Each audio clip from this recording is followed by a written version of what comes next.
Chapitre 6.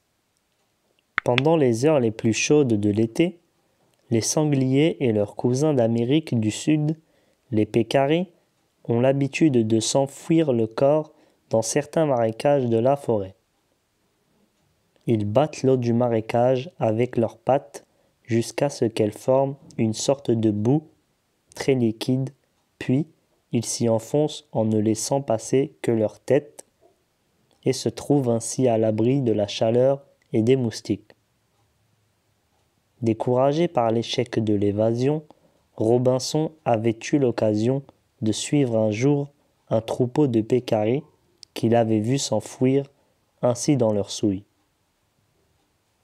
Il était si triste et si fatigué qu'il avait eu envie de faire comme ces animaux. Il avait enlevé ses vêtements et il s'était laissé glisser dans la boue fraîche en ne laissant passer à la surface que son nez, ses yeux et sa bouche.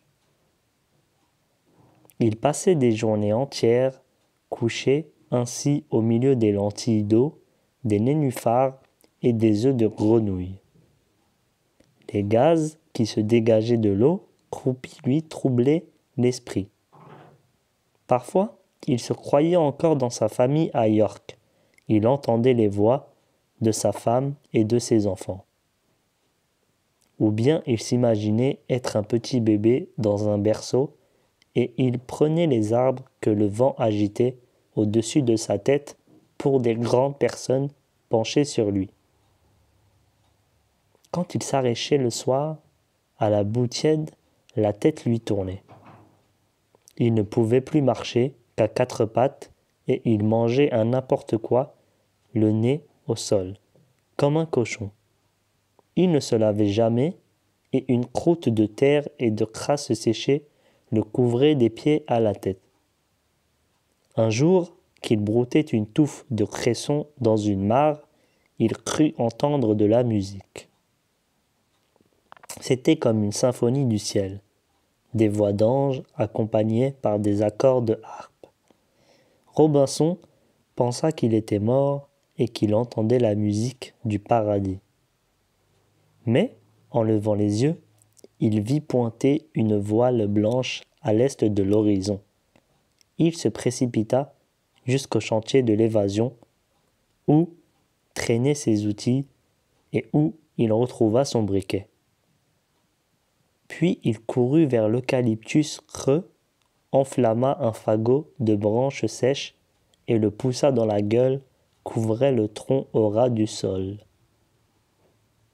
Un torrent de fumée âcre en sortit aussitôt, mais le feu parut tarder à prendre.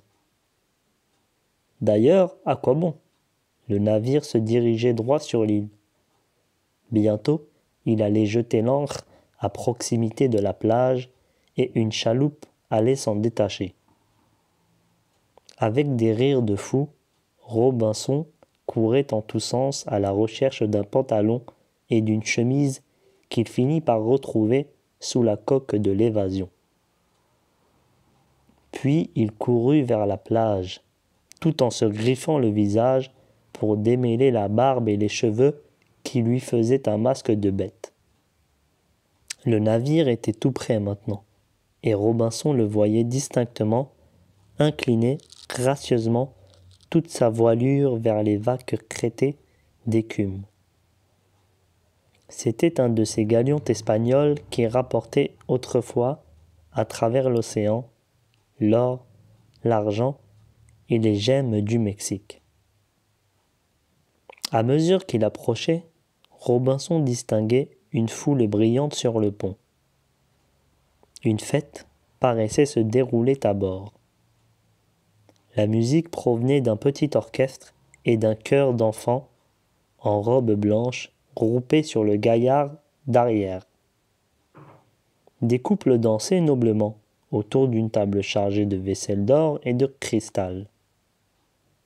Personne ne paraissait voir le naufragé, ni même le rivage que le navire longeait maintenant après avoir viré de bord. Robinson le suivait en courant sur la plage. Il hurlait, agitait les bras s'arrêter pour ramasser des galets qu'il lançait dans sa direction. Il tomba, se releva, tomba encore. Le galion arrivait maintenant au bout de la plage où commençait une région de dunes de sable. Robinson se jeta à l'eau et nagea de toutes ses forces vers le navire dont il ne voyait plus que le château arrière drapé de brocart. À l'une des fenêtres pratiquées dans l'encorbellement, une jeune fille était accoudée et souriait tristement vers lui. Robinson connaissait cet enfant. Il en était sûr. Mais qui? Qui était-ce? Il ouvrit la bouche pour l'appeler. L'eau salée envahit sa gorge. Ses yeux ne virent plus que de l'eau verte où fuyait une petite raie à reculons. Une colonne de flammes le tira de son évanouissement.